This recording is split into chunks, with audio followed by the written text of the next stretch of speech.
السلام علیکم ورحمۃ اللہ وبرکاتہ۔ سامعین و ناظرین، سوال نمبر 1۔ چچا ابو طالب کے ساتھ آپ صلی اللہ علیہ وسلم ملک شام کے لیے نکلے تو راستے میں آپ کی ملاقات کس سے ہوئی؟ اس کا جواب ہے بحیرہ نامی ایک راہب سے۔ سوال نمبر 2۔ جب آپ صلی اللہ علیہ وسلم کی ملاقات بحیرہ راہب سے ہوئی تو اس نے کیا کہا تھا؟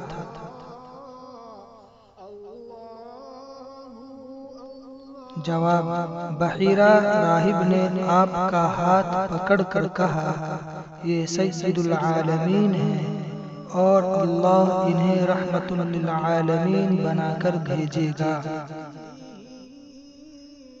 سوال نمبر 3۔ شام کا پہلا سفر کب ہوا تھا؟ جواب: جب آپ کی عمر 12 برس کی تھی۔ سوال نمبر 4۔ آپ صلی اللہ علیہ وسلم نے شام کا دوسرا سفر کب کیا؟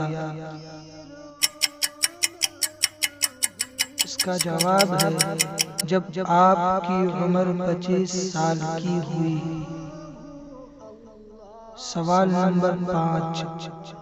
ملک شام کی تجارت میں آپ صلی اللہ علیہ وسلم کے ساتھ کون تھے؟